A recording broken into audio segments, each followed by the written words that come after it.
So, you were disappointed by Cinder's backstory. Prevalent criticisms I've seen that I've also shared was that it was bland, lacking imagination and creativity, mediocre, predictable, that people did not feel like their feelings about Cinder changed, and that they did not feel emotionally invested or compelled. But the largest I've heard was that it was too little too late. Because Cinder's backstory was kept unknown and unshown compared to characters like Mercury, Adam, Emerald, and even Salem, hype grew volume over volume, especially as comments were made to the fandom that we'd get it soon. What could possibly be worth shrouding in such mystery? What could be so earth-shattering that we have to wait this long to see it? Well, the answer for me was absolutely fucking nothing. And honestly, this is why I think that so many people were disappointed. Maybe if this had happened after Cinder was injured in Volume 4, the reception would have been different, but the largest piece of criticism that I've personally seen was that it was too little too late for people's investment in Cinder. The length of the wait was not proportional or worth what was shown. It made people go, that's it? That's all it was? That's what we've been waiting for? So I've been thinking to myself, how would I present the problem I had within the confines of what the show already presented? My goals were to root for Cinder, like the underdog that you want to win. This included making her charismatic or more likable. To entertain myself by creating something I'd personally find worth the wait. Obviously, this is my rewrite, so I want to be entertained. To challenge our perspective and impressions about Cinder and have more complicated feelings about her going forward. Using this criteria, I created a rewrite that would be suited to what I wish I had seen. And the reason why I'm showing it to all of you is because I hope that you guys will get to see what I believe are like stronger choices compared to weaker choices. And even though nothing is objectively better than the original, you can basically see where my mindset is coming from. You get some insight into what I think would benefit the narrative more compared to what was shown originally. And so with that, I hope that you'll enjoy. The first change I'm gonna make is that Cinder is from Mantle instead of from the Mistral farm. This furthers the Atlas-Mantle conflict and class divide showcased in Volume 7 and 8. To set the scene, Cinder's parents are speaking to Madame, their faces in shadow. The camera focuses on Madame and Cinder's parents first as Madame hands them a small purse of coin. But Madame and Cinder's parents become blurred as the camera focuses on Cinder and her 4 other siblings crying in the background. We cut to Cinder's expression alone, terrified as her parents sell her to Madame. This is a stronger choice to me because there's a stronger tie to be severed and deeper trust to be broken. Her own parents selling her is very different compared to the orphanage manager. Historically, people did sell their own children if the cost of feeding them exceeded their value in terms of providing income for the family. Say, how well they were able to do labor on a farm, for example. This will be the foundation for Cinder's trauma. Her parents saw her as the weakest link compared to the rest of her siblings, to the point where they thought that Cinder's long-term usefulness was outweighed by this one-time immediate return. This plants the seed inside of Cinder's head that she is useless or dispensable. We see a Cinder who does not only seek power for power's sake, rather, she believes that power is a way to achieve value. That's what she really wants, to be invaluable to someone, and she thinks that power is just the avenue, the way to achieve that value. We see Cinder's memory decay as the faces of her siblings fade in front of us as she's pried away from their grasp. Cinder here is not the person that killed Pyrrha in this moment, or not the person that would later go on to kill Penny in this moment. But she is a child being ripped away from her siblings, kicking and screaming as she cannot comprehend why her parents are letting her be taken away. And for me, this would bring up an immediate emotional response and connection to her.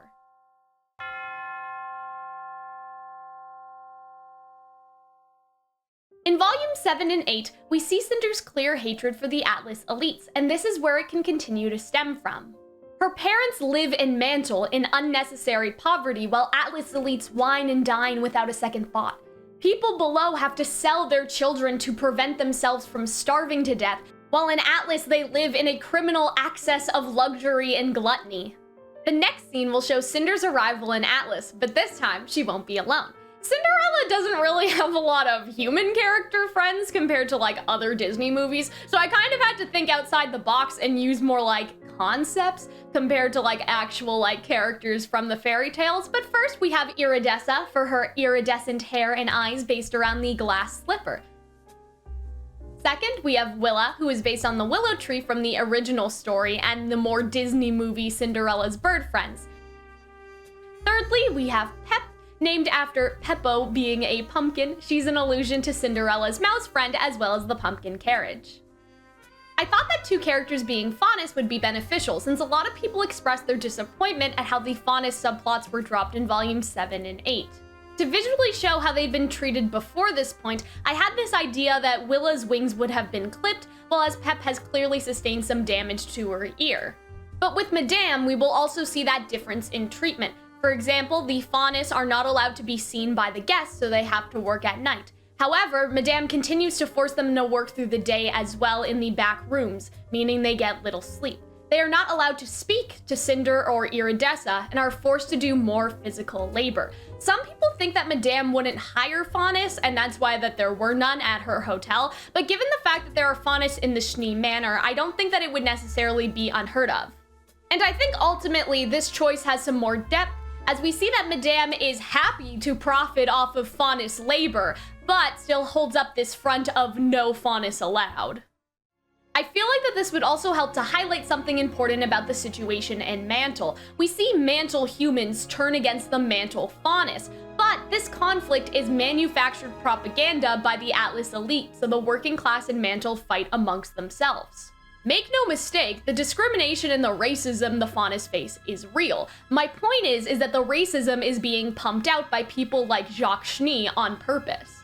The Atlas elite, like Madame, will exploit you regardless of whether you're a human or Faunus, and that's why they need to unite against the true enemy. And I think that the story of this 4 can almost be like a small-scale example of that, or pointing towards that greater point that the people of Mantle need to unite against Atlas. And then that can also connect back to scenes like when the racist lady was like, do we really need to go with the Faunus? And then later you actually see that lady and their children, like one Faunus child and then her human grandson playing together and being together in the evacuation. So it can sort of also be on a small scale a reference to that sort of unification theme that we see in the Mantle storyline. To take it a step further, we can use these characters to draw some interesting parallels. I intentionally made sure that each character had an allusion to Mercury, Emerald, or Neo. Not enough to make people think that they're secretly related or anything, but I wanted to create a feeling that Cinder may be subconsciously trying to replace her old friends with her new henchmen. Adding Cinder's friends gives her something important. It allows us to see Cinder in a light that is not so selfish. We see her care about people deeply, we see her laugh, we see her dream, we see her innocence. Cinder and her friends are likable. They are the underdogs that you want to root for to escape. The backstory would showcase all of their personalities, how they get along with each other, they comfort each other on their first night together, tell old fairy tale stories or stories they hear the huntsman guests tell. And because of all the huntsmen and the stories of heroes, they dream about being heroic huntsmen too. Instead of Cinder wanting freedom for herself, she wants freedom for them all. She wants to go back to her parents with enough money for them to all leave Atlas entirely. She wants to go on adventures, see the world, uphold justice, and get away from Madame. Through this, we actually draw a few parallels with each member of Team RWBY. Cinder will awaken her semblance in a similar way to what happened in the show, but instead, she is going to be defending Pip from the stepsisters. I think that this is a stronger choice because we still see Cinder's anger, but it comes from a different place emotionally compared to what we've seen in the past. When it comes to the stepsisters and Madame, I also wanted to give them something deeper as well. And this isn't to justify their behavior, to be clear, but I think that the more interesting villains are the ones who believe that they are justified and in the right. I once heard a Disney performer talk about what it was like playing Lady Tremaine, Cinderella's evil stepmother, and something that she said was to connect to the character, she had to find common ground with Lady Tremaine, which was wanting the best for her children. That's basically how the actor thought of Lady Tremaine's characterization or her actions. Obviously, she's an evil person, but from her perspective, like, what is she thinking? She is thinking that she wants her children to be married to a prince so they have a happy life of luxury, so they have a better life than they do right now, and that's common ground emotionally as an actor. The issue is how Lady Tremaine goes about doing that, obviously, but for the actor, that's something that they can at least have common ground on. We all want the best for our children. In Atlas, rich children take the huntsman exam so their parents can say they could have been huntsmen if they wanted to. One by one, each one of Cinder's friends starts unlocking different powers. So the newfound talent in Cinder and later on her friends makes Madame very angry because her own children have not unlocked anything of the sort. This is when Madame tries to shock them into submission to make them stop training their semblances. The stepsisters are jealous of the forced talent, but it also goes deeper than this.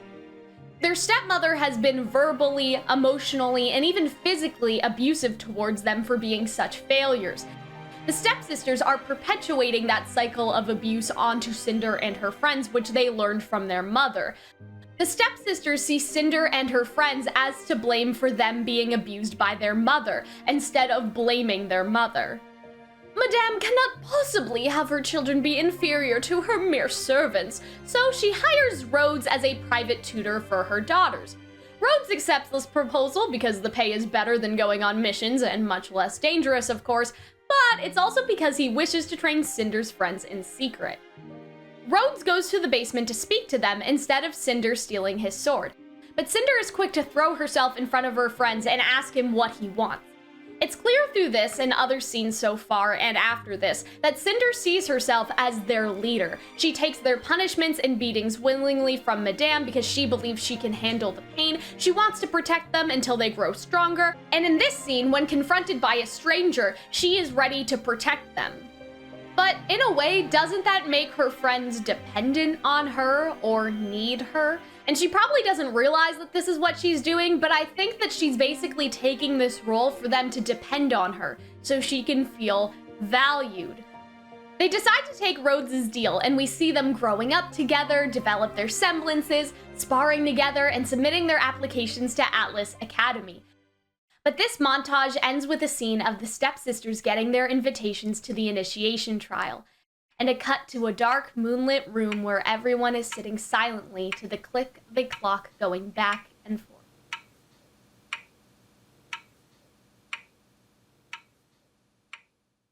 They were not accepted, and everybody is crushed. They work so hard. Rhodes even vouched for them, so how can those two incompetent brats, as I imagine Cinder would say, get in over them? This also pushes Cinder further because they don't even want to be huntresses. They just want to tell their rich friends, oh, how they could have been. So again, we start to see Cinder's familiar anger and attitude that she has now, but this time the audience can actually agree with her. Like, we can feel as disappointed as she is because this is unfair. This is fucked up. In her anger, Cinder proposes that the four crash the test. Though we've seen Cinder's good points in this backstory, ultimately she is still flawed. She is impulsive to the point of failure. This not only draws more parallels with characters like Yang, but also keeps continuity of how she's acted in previous volumes. We all know that Cinder lets her emotions take over her logical plan. But she's not just impulsive here. We also have to remember that currently this Cinder is innocent. She is blindly naive. They're gonna prove to the headmaster they belong, just like a fairy tale, and the headmaster, he's gonna let them in. And the audience may see that from a mile away this is a horrible idea, but is this not consistent? Like, this sort of determination would probably fly with Ozpin, who accepted Jean Fake Transcript's arc, or Blake White Fang member Belladonna, right? Who gives Team RWBY special privileges and lets them break the rules. Or Theodore, who seems to let anyone into the school if they can beat him in a fight. In the world of the show, this behavior has been rewarded, so why shouldn't Cinder act like the main characters have? But we can't let Cinder's questionable idea not go unchallenged, so the others will caution against it. We can have a back and forth where Cinder is being challenged by them, but she thinks that crashing the exam is a better alternative to, say, stealing money to leave Atlas and being wanted criminals, which is gonna be a bit ironic later. While the others think of alternatives like stealing some of Madame's money and running away, Cinder decides to play her positivity card. She insists that the headmaster will protect their own since they're almost huntsmen anyway, and if the academy headmaster only knew what they have been through and knew the suffering they had, but also the skill, semblance, and drive to be heroes, the headmaster of Atlas Academy will save them. Cinder truly believes this, and the others will follow her leadership.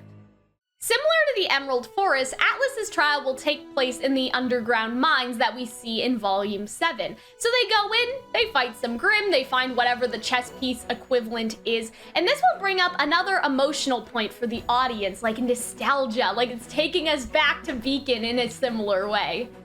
But there's also a degree of tension here since we know that Cinder has ended up where she's ended up. So what happened? Did they get into Atlas Academy and something happened after she graduated? Are they gonna fail now? Are they gonna fail later? Like, I feel like that there's the potential for us as the audience to have the smallest amount of hope that they make it in, while also knowing that something must have happened at some point that ruined everything. But we don't know if it's gonna happen now or after they graduate, and so there's still that little hope, like, oh, but maybe they did become huntsmen, and maybe after they graduated, something happened on the job. Like, we can think in our heads that there may be a chance, there may be just a small chance that they get in.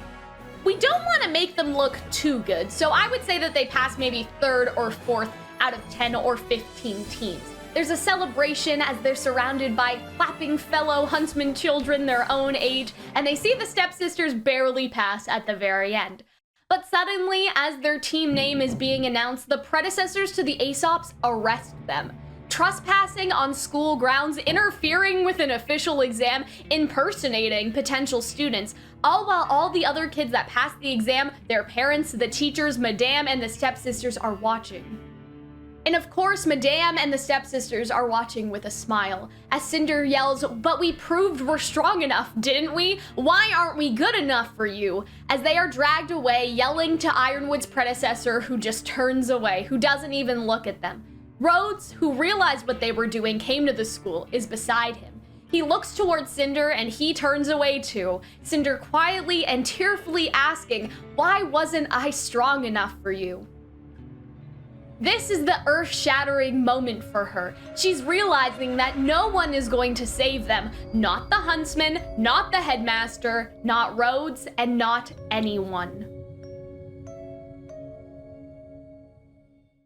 We cut to Cinder and her friends in the basement of the hotel. Madame is completely enraged because remember, Madame cares about her image, and on paper, those 4 servants are adopted siblings of the stepsisters. Her daughters were mortified, embarrassed completely by the 4 step-siblings outshining them. Even though they got taken away, word has gotten around the Atlas social circles that not only did Madame's crazy wards break into the exam, but they did better than her own children. What a scandal! How embarrassing for her. Even if they never actually wanted to be huntsmen, this gossip will be at every party for years to come. Every future event where they attend will have Snickers behind cupped hands and closed doors by their snobby rich friends. And maybe if Cinder and the 4 got in, that would be a satisfying ending. That would be what the villains deserve at the end of the fairy tale. But we have to remember that the story is not done yet. The stepsisters are beaten by Madame for their failure. We see as they enter the basement and pull their clothes down to hide their bruises. And this makes the stepsisters a bit more compelling to me. They are participating in what will be a horrific torture, but it's after being tortured themselves. These children are victims, but they are also victimizers. It's complicated. I feel like that you would feel torn about them now versus them just being senseless bullies. They're still doing things that are wrong, but they have also been wronged. And I feel like that would give people a lot to discuss. Focusing back on this scene in the basement though, it's going to be very similar to the one that we already had in the show, except this time Madame and the stepsisters use the weapons of the 4, which the Aesop predecessors confiscated for them to taunt them, to beat them. It is during this beating that Madame rubs everything in their face. She uses this moment to tell them how worthless they are, that she controls their lives, and that she paid off the headmaster. That is going to be the big ball drop for us here, in between the they will die on the street before they're accepted in an Atlas Academy and everything else. The stepsisters found their weapons, like they find Cinder's weapon in the original backstory, but instead of confronting them, Madame decides to be sneaky and use this information to teach them a lesson that only money can buy. And this inadvertently connects to something that Watt said to Cinder. In Atlas, you're only worth what you're willing to spend, and those who are truly worthy will be passed by, while others can buy their place. That's why Watts' speech may not have fully sunk into Cinder. He says you can't just be deserving, you have to be worthy, but she has learned firsthand that being worthy means nothing. This could also be part of the reason why Ozpin picked Ironwood to replace this headmaster in Cinder's backstory. The scandal will eventually have come out, and Ironwood puts people like Jacques in his place a few times, as we've seen, and so Ozpin may have thought that having someone who is strict, by the book, very straight and narrow, may have been the solution to avoiding the Atlas elite collusion. And now we also get some depth of where Cinder's hatred for all the institutions comes from. There is corruption, and the huntsmen who should have protected them against this abuse fail them. A headmaster who should accept students on their merit, not on a bribe, has failed them. In the first place, Madame should not have been able to buy children and keep them in indentured servitude. Cinder can see now that all the fairy tale stories she were told, they were lies. They were almost like propaganda about what huntsmen truly were. All they care about is money, and that's the real reason why Rhodes was even there in the first place. During this scene, one of the stepsisters, in an effort to impress her mother, think about how twisted that is, goes too far. She ends up bludgeoning Iridessa with one of their weapons to death. And this is a parallel to how the stepmother intentionally breaks one of Cinderella's glass slippers. They kill her best friend. And out of their grief, Cinder is able to rip off the shock collar, much like how she did in the show, and then uses her semblance to burn the collars off of her friends. This is where we get a fight of sorts. Madame and the stepsisters have their weapons, and so the remaining three, Willa, Pip, and Cinder, try to get their weapons back. And so this is the only way there's like a crumb of balance in this fight, since obviously like the stepsisters and Madame, they aren't that strong, and so that's why I decided this. So the stepsisters and Madame have the weapons, which is kind of where they're like the small crumb of balance comes from, whereas Cinder and her friends, they obviously have their semblances, and eventually they will get their weapons back. And this is where Cinder's dual wielding will come from, actually, since she'll use her weapon as well as Iridessa's. Cinder, Pip, and Willa recover their weapons, and this is where they are pointed at Madame and the stepsisters. Madame tries to beg Cinder for mercy, promising freedom, money, and an erasure of the criminal record if Cinder will pin the death of her friend on the Faunish children. Who will believe two Faunus over us? This will only further Cinder's anger and disgust with Madame, and this will also showcase on a greater scale how the Atlas elite tried to turn the Mantle humans against the Mantle Faunus, but Cinder is able to see through this. That is probably another thing that I should mention now, is that now that they've been arrested by the Aesops, they have criminal records, which would, in most cases, unless you're Ozpin, would bar you from becoming a huntsman forever. It's for this reason that the three will feel helpless and trapped now. That includes Cinder, who kills Madame and the stepsisters.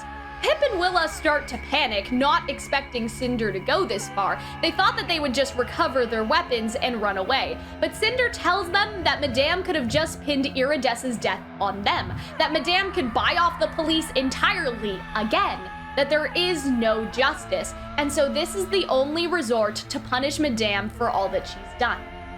Pip and Willa are shaken by this, but they are convinced by Cinder, until Rhodes comes in to arrest them, and the real fight would begin.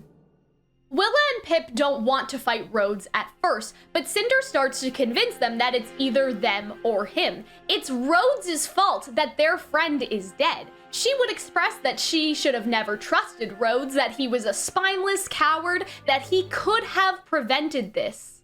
Why not hold the headmaster accountable instead of turning away his gaze? And if he did, if Rhodes had confronted the headmaster on what had happened, Madame and the siblings would still be alive. So Cinder would actually convince him that this is all his fault. Madame and the step-siblings wouldn't be dead if he had just called out the corrupt headmaster for not allowing them into the school. And Cinder is saying all this to convince her friends too. He's trying to arrest them now after everything that he's let happen, for fighting for their future and freedom, something that he wouldn't fight for. So how dare he try to stop them after everything that he has done to cause this? And this is also where your guardians are nothing more than men comes from. The so-called guardians have always failed her.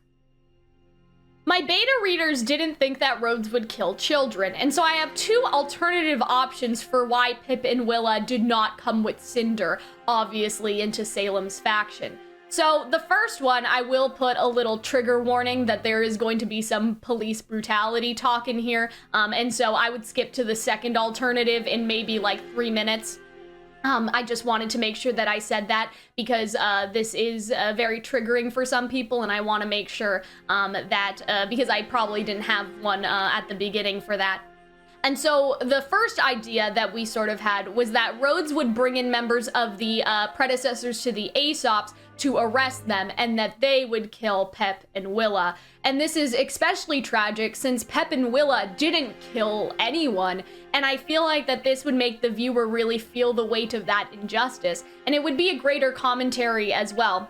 The two Faunus are murdered by this previous generation of Aesops, functionally like the military police, despite the fact that they didn't kill Madame or the stepsisters. They were innocent. Remember, it was Cinder, the only human, who had killed them.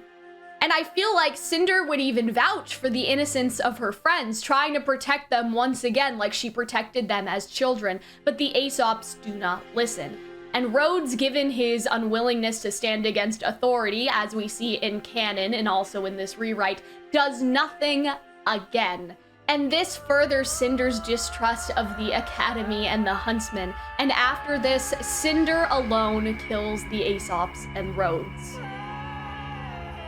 This also expands the Faunus racism commentary, again, something that people felt like was just sort of swept under the rug. We can see how that is prevalent here in this scene. This is going to be the alternative option. After Cinder kills Rhodes, Pip and Willa realize the weight of everything that has happened, and they actually decide to run away together. How can they possibly be heroes with all of this blood on their hands? I basically see this scene that as Cinder is giving the final blow, stabbing Rhodes much like how she does in the show, she turns around to see that Willa and Pep are gone. And this is why Cinder later feels down the line that the only way to make people obey her without ever breaking free or speaking over her orders is to be manipulative, imposing, intimidating. I also thought that this was an interesting idea because this is the volume where Emerald also leaves. And so I feel like that's a good connector, that in Cinder's backstory, we see Willa and Pep run away, and then now when Emerald is questioning, right, when Cinder's not around to continue to brainwash her into thinking that staying with Salem's a good idea, Emerald runs away. And so I think that's why that's a good parallel. And this is also why I decided to have Willa and Pip have elements of Emerald and Mercury, because I knew that this was going to be one of the alternatives. Ultimately, the theme with the alternative option is that both of them running away, Cinder feels betrayed, but she also feels like that it's her fault. Like, she can't blame Pip and Willa for running because they were convinced that she was not strong enough to protect them. Like, she basically thinks, I can't blame Pip and Willa for running away because clearly they didn't think that I was strong enough to protect them even if we had run. Ultimately, though, with whatever option that you guys think serves the narrative more, Cinder's feelings here, they're going to be complicated because we as the audience see Madame, the Aesops, Rhodes, there's tons of adults to blame here, but Cinder, as a child, still blames herself for not being able to be strong enough for the people that she loved. She blames herself for inadvertently causing their deaths or for them to run away in the alternative option. If we had just stayed here, they'd still be alive. We'd all still be together. She blames herself for being naive, despite the fact that all of the adults in her life should have done better. And it's this constant tug with herself, because on one hand, she's like, no, I thought the Huntsmen would save us. That's what they're supposed to do. This is Rhodes' fault, this is Madame's fault. Like, on one hand, she definitely believes that it's the fault of the headmaster and the Aesops and Rhodes and Madame. But on the other hand, there's this tugging of victim blaming within her. It's the victim blaming and survivor's guilt that gets mixed in with that. And I think that this will be a very strong moment because we see that Cinder is the underdog we wanted to root for, and now the heroic story has been taken away unjustly. We can all be angry with her, for her, on so many levels. In terms of how Cinder met Salem, I think that we should have a time skip here. Cinder has changed her entire appearance now to hide from the law. I wanted to draw this, but I couldn't. Like, I drew everything else, but I could not do the flapper outfit. So I'm imagining, like, classy Atlas socialite, like that super short hair that they used to, like, wear during that time period where they all, like, cut their hair off into those bobs, but it's the bobs that are at your cheekbones. You have like the feathers, the flapper style dress with the little like tassels on it. And something that I wanted to add, and this is something that I wish they actually added like in canon, was that like Cinder has this flower brooch thingy that she wears since volume 1. I actually want that to be owned by Madame. So Madame, that's her brooch, and you would see her wearing it throughout the entire backstory. So Cinder actually kind of takes a trophy. She takes Madame's brooch and she wears it forever. Like, she wears it past that, and that can also kind of be like a metaphor for how she has almost like assumed parts of Madame's like personality and how she deals with like Emerald and Mercury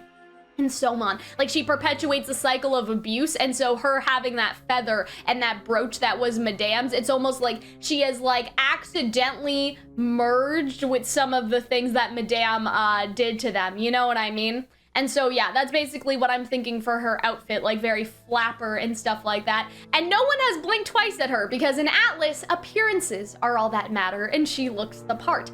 And so she is on a very high-class boat to Mistral, getting ready to sail away. All while the Atlas military are looking for her still. They're still looking. They're not gonna find her, but they're looking for her. Cinder is leaning on the railing of the ship. She is looking in the distance at the sea as she is approached by two well-dressed men, Hazel and Watts on each side. So we have a good cop, bad cop vibe going on. Hazel has a more gentle approach, but looks physically intimidating, obviously, whereas Watts is snarky but harmless appearance-wise. With Hazel, I think it would be interesting if he brought Cinder into the fold because he sacrificed himself for someone that Cinder herself abused, effectively breaking the cycle that he had a hand in.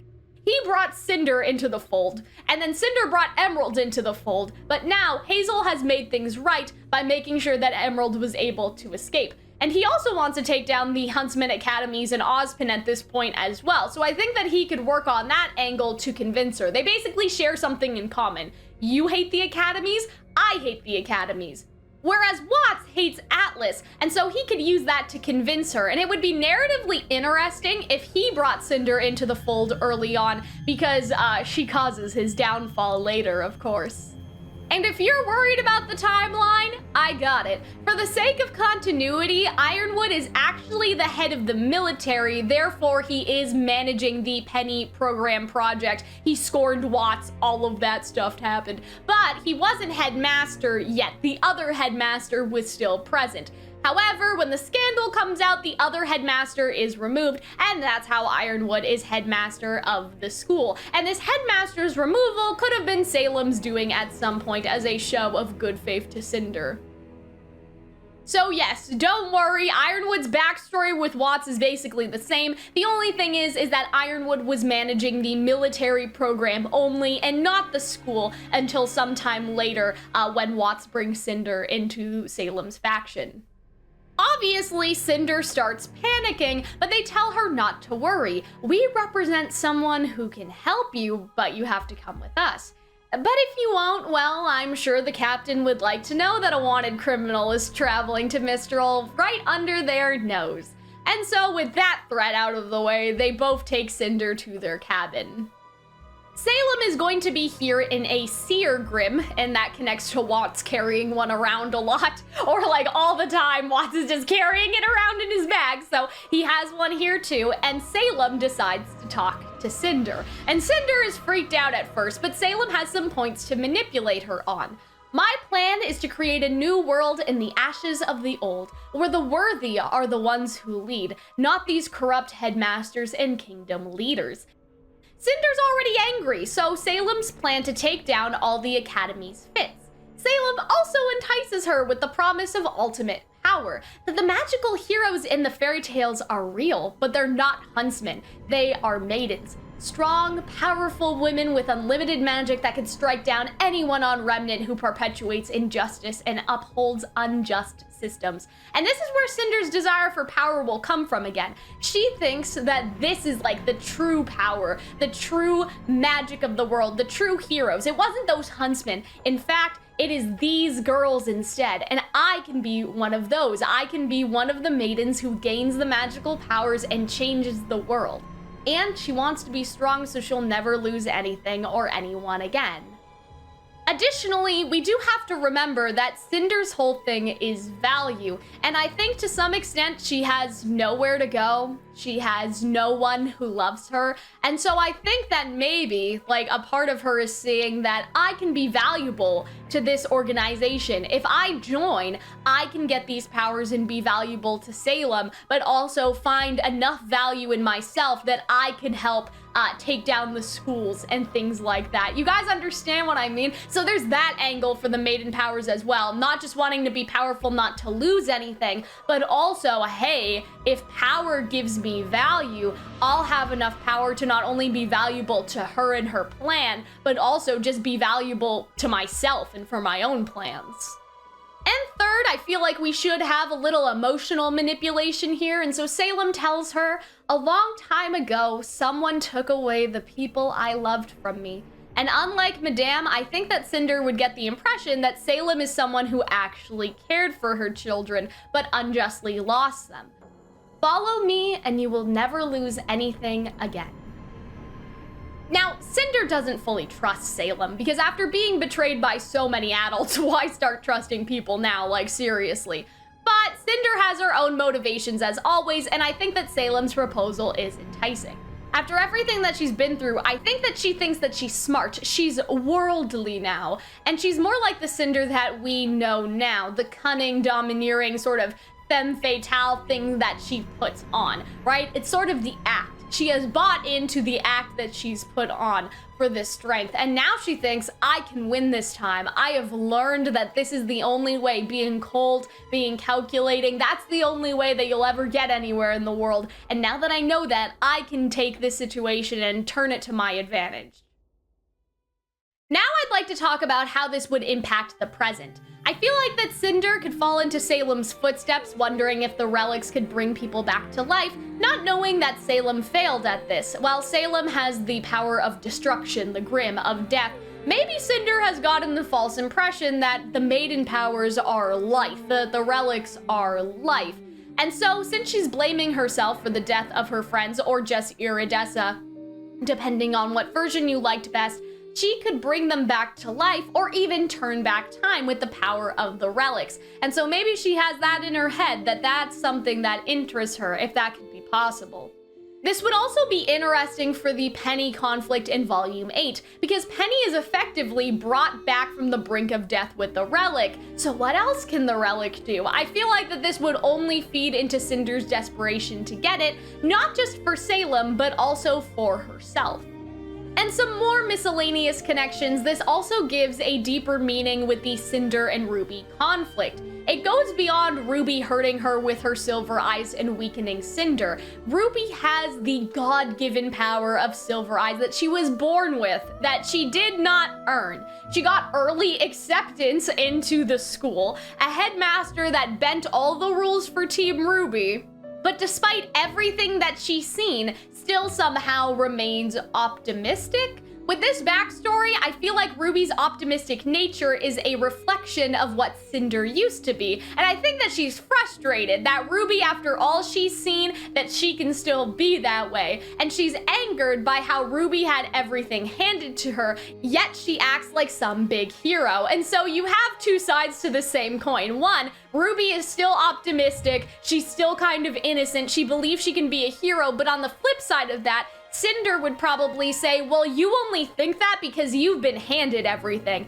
If you went through what I went through, you would not be optimistic anymore. And so there's two levels to get angry. Like, there's the anger that RWBY has gotten all the exceptions, all of the rule bending, all of the God-given power, that she has basically taken like the easy way. She was not worthy of the power she got. She just happened to be born with it. And for Cinder, someone who has had to fight for everything that she wants, that is very frustrating, to be born with natural talent. There's also some connections here with Juniper as well. Jean and Cinder have a nice foil of both of them wanting to prove themselves, a nice contrast with Jean faking his way into Beacon and getting in under false pretenses, whereas Cinder genuinely got in but was rejected under false pretenses. Then with Ren and Nora, it's kind of more like a found family thing, like, oh, Ren and Nora are kind of like how she would have been with her free friends. Even though they aren't actually related, they have supported each other since they were children. It's like Ren and Nora grew up to be what her and her friends could not be, were robbed of. And then with Pyrrha, I think we get some jealousy over that natural talent stuff again. We have Pyrrha, the girl chosen by the institution, who would rather continue to serve Ozpin, and to her, I feel like that's no different than somebody like Rhodes. And not only that, but Pyrrha already had it all. Like, what does she need the maiden powers for? She has a loving family, she has adoration from her community at home, a powerful semblance she was born with, a team at Beacon. Like, she has everything. She doesn't need the maiden powers, and so I think that would be a good angle, like, for Cinder's jealousy, is that Cinder said she would use the maiden powers in ways Pyrrha never could, but I think that's because it's in ways that Pyrrha never would. Pyrrha would have just been another pawn in an unjust system. Pyrrha doesn't need these powers, where I think Cinder would perceive herself as needing them. And so I feel like that's where the conflict arises. You already have everything. Why are you taking away the chance at power that I need? And if this backstory was thought of at the beginning, I feel like that we could have hints towards it, like in Volume 2 and Volume 3 when Cinder is pretending to be a student. Like, this is the closest she's ever gotten to her dream. So we could add some like foreshadowing sprinkles in there. Again, if this was sort of planned from the very beginning, we could have references to it in like previous volumes. We can see that she's like happy to play the fantasy, but there's some sort of like guilt in there, you know? Like, sometimes she's enjoying it, but other times, think about who she's playing the fantasy with, her replacements for her dead friends. Additionally, this could be why she knew that it would be so easy to manipulate Lionheart and that they like fake their transcripts and everything, because there was always corruption in the academies, and it would be ironic for Cinder to weaponize the corruption of the headmasters against them, especially after everything that happened in her backstory in Atlas. The headmaster of Atlas was corrupt, and now Cinder goes to Mistral to exploit that same corruption in the entire system for her advantage this time, and I think that that's great. Like I said before, obviously if this was the canon backstory, we should have some like hints towards it in previous volumes, but this still explains why Cinder is the way she is and why she has been treating everyone this way. She can't let herself truly get attached to Emerald and Mercury because she is afraid to lose them. And this isn't an excuse for Cinder's abusive behavior towards them, to be clear. However, it's a layer on her actions, that her lashing out like this is in complicated trauma. She can't allow herself to love or trust again because of fear that she may not be strong enough to protect them, and so instead she holds them at way further than arm's length, to be honest. Yet she still wants their loyalty, and I feel like that's a complicated dynamic. And this would also explain her connections or loyalty to Salem. Salem is the first adult figure that she's ever been able to, I'm gonna say trust with an asterisk, because again, I don't think she completely trusts Salem, but it's the only adult who has ever kept their promises, at the very least. I think that later down the line, Cinder will realize that Salem isn't that much different from someone like Madame. I mean, we have like all of the arm scenes that are supposed to be parallels to the collar scenes, right? But I feel like that's the difference. It's not that she trusts Salem, but out of everybody else, Salem is the one who keeps her promises. Salem says, I will give you the opportunity to get power, like maiden powers beyond your wildest imagination. She did deliver. Despite everything, Salem kept her promises.